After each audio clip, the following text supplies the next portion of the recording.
Selamat pagi saudara-saudaraku dimanapun saudara berada. Mari dalam kerendahan hati kita berdoa untuk mendengarkan firman-Nya. Ya Tuhan, terpujilah Engkau, Allah yang sungguh-sungguh mengasihi kehidupan kami. Kami kembali sangat merindukan firman-Mu di pagi hari ini. Kiranya dengan tuntunan Roh Kudus-Mu Tuhan, kami terus dimampukan untuk mencintai firman-Mu, dimampukan untuk memahaminya, dan dituntun di dalam melakukannya. Di dalam nama Tuhan Yesus kami berdoa. Amin. Lukas 7 ayat 36 sampai 38 dan ayat 47 sampai 48. Firman Tuhan. Seorang Farisi mengundang Yesus untuk datang makan di rumahnya. Yesus datang ke rumah orang Farisi itu lalu duduk makan. Di kota itu ada seorang perempuan yang terkenal sebagai seorang pendosa. Ketika perempuan itu mendengar bahwa Yesus sedang makan di rumah orang Farisi itu, datanglah ia membawa sebuah buli-buli pualam berisi minyak wangi. Sambil menangis, ia pergi berdiri di belakang Yesus dekat kakinya, lalu membasahi kakinya itu dengan air matanya dan menyekanya dengan rambutnya. Kemudian ia mencium kakinya dan meminyakinya dengan minyak wangi itu. Sebab itu aku berkata kepadamu, dosa yang banyak itu telah diampuni, sebab ia telah banyak berbuat kasih. Tetapi orang yang sedikit diampuni, sedikit juga ia berbuat kasih. Lalu ia berkata kepada perempuan itu, dosamu telah diampuni. Demikian firman-Nya. Saudaraku, renungan pagi edisi 25 November 2020 bukan kasih yang manipulatif. Saudara-saudara, semua yang kita lakukan itu pada akhirnya akan teruji dengan waktu. Bahwa akan terlihat mana hal yang dilakukan dengan kasih yang tulus, mana hal yang dilakukan untuk kepentingan diri, mana hal yang dilakukan yang kelihatan baik tapi hanya sekedar tampilan luar saja. Saudaraku, ketika Tuhan Yesus diundang makan di rumah orang Farisi, datanglah seorang perempuan kepadanya. Perempuan itu menangis, membasahi kaki Yesus dengan air matanya, menyekanya dengan rambutnya, mencium dan meminyaki kakinya dengan minyak wangi. Ayat 36 sampai 38. Si tuan rumah berpikir bahwa tindakan itu sia-sia belaka. Bukankah perempuan itu adalah seorang pendosa?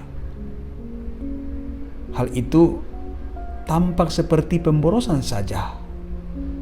Dan menariknya saudara-saudara bahwa Yesus ternyata memberikan respons yang sangat berbeda. Apabila orang lain menyebut perempuan itu banyak berbuat dosa atau perempuan pendosa, Yesus justru menyebutnya banyak berbuat kasih. Rupanya saudaraku, terlihat di sini bahwa standar pujian manusia sangat jauh berbeda dari versi Allah. Perempuan itu mengekspresikan kasih yang tulus. Ia menunjukkan kasih yang tidak dibuat-buat, kasih yang tidak dimanipulasi, seperti yang banyak dipertontonkan orang pada masa itu dan masa kini. Dan kasih yang ditunjukkannya itu adalah kasih yang sangat tulus. Dan Yesus pun sangat terpesona dengan ekspresi dari perempuan tersebut. Sehingga kesaksian Alkitab mengatakan bahwa Tuhan Yesus mencurahkan kasih-Nya dengan mengampuni perempuan pendosa itu. Dosamu telah diampuni. Ayat 48 bacaan kita. Saudara-saudaraku, tidak jadi masalah kalau apa yang kita lakukan, pekerjaan, pelayanan dan lain sebagainya, ketika itu tampak kecil atau sepele di mata dunia, di mata orang-orang di sekitar kita, kita tidak perlu membandingkan diri dengan orang lain. Yang perlu kita ingat bahwa tujuan kita bukanlah agar seluruh dunia tahu dan memuji kita. Apalah artinya dipuji oleh banyak orang kalau tidak dipuji oleh Allah? Apalah artinya disanjung oleh dunia jika itu menjadi sebuah kekejian bagi Tuhan? Agar mendapat pujian dari Tuhan, kita harus melakukan apa yang sekarang ini dipercayakannya kepada kita. Dilakukan dengan penuh ketulusan, dengan kesungguhan. Dilakukan dengan mata yang tertuju kepada Tuhan, bukan dengan kasih yang manipulatif. Tuhan menolong kita. Haleluya. Amin. Mari berdoa. Terima kasih Tuhan untuk firman kehidupan yang kami alami pada pagi hari ini. Kami terus disadarkan bahwa Engkau begitu mengasihi kehidupan kami. Engkau sungguh tahu siapa kami ya Tuhan.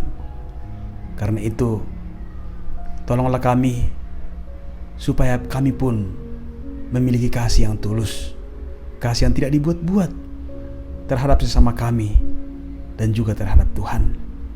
Sehingga apa yang kami lakukan di dunia ini Tuhan menjadi sebuah persembahan yang hidup di hadapan Tuhan. Tolong kami Tuhan, jauhkanlah dari kehidupan kami kasih yang kami buat-buat, kasih yang sungguh-sungguh manipulatif. Terpujilah nama-Mu Tuhan. Di dalam nama Tuhan Yesus Sang Pemilik kehidupan ini, kami datang berdoa kepada Bapa di sorga. Amin.